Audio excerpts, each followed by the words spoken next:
Une soixantaine de mètres. C'est tout ce qui sépare les combattants du groupe armé État islamique des Peshmerga, ceux qui vont au-devant de la mort. C'est ce que signifie leur nom. De part et d'autre, les drapeaux respectifs de chaque force flottent au vent. Ce commandant des forces kurdes nous montre les positions de l'ennemi. En voilà un, là un deuxième, un troisième, et de l'autre côté, ils en ont encore un, et plus loin encore, un autre. Dans la mire des soldats kurdes, des combattants de l'EI qui observent sans arrêt les soldats du brigadier Bapir Shekwasani. Notre combat est crucial, dit-il. Nous nous battons pour notre terre. Nous défendons cette terre, notre peuple, l'honneur des Kurdes, et nous défendons le monde entier.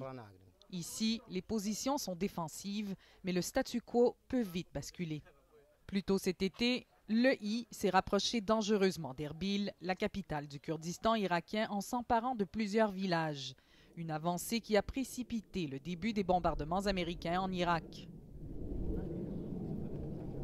Avec l'aide des bombardements aériens qui ont commencé, les Peshmerga ont pu reprendre ce village qui était une base avancée du groupe armé État islamique jusqu'à il y a environ 2 semaines. Mais depuis, leur progression est freinée, entre autres, disent-ils, parce qu'ils doivent procéder au nettoyage méticuleux de tout le village, à la recherche d'engins explosifs laissés derrière par les combattants de l'EI. Derrière chaque porte, au détour de chaque rue, sous chaque objet en apparence bénin, pourrait se cacher un traquenard mortel pour les Peshmerga.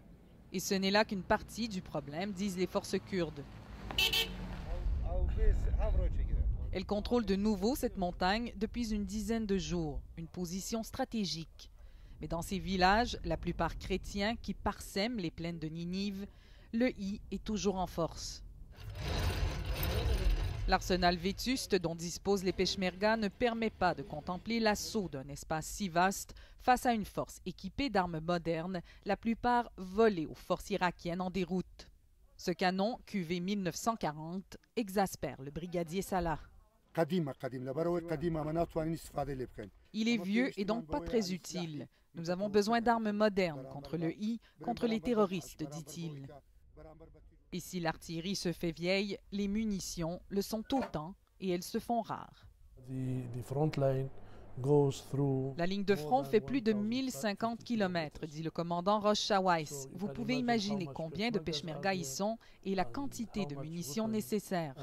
Nous l'avons rencontré alors qu'il venait de recevoir pour la première fois la visite d'experts militaires du Canada venus s'enquérir des besoins de ses troupes alors qu'officiellement, leur mission d'assistance prend fin dans moins d'une semaine. Il dit apprécier l'aide promise par les pays étrangers, mais trouve qu'elle met bien du temps à se concrétiser. Ça devrait se produire maintenant, dit-il. Nous sommes en pleine bataille, nous combattons tous les jours. Peut-être un peu pour notre caméra, mais aussi pour rappeler leur présence à leurs ennemis juste en bas qu'ils se disent impatients d'anéantir. Ces soldats se contentent de tirs de harcèlement. Mais il faudra plus, beaucoup plus, pour déloger de ces villages et de l'Irak un ennemi redoutable et bien installé. Ici Marie-Ève Bédard, Radio-Canada, au Kurdistan irakien.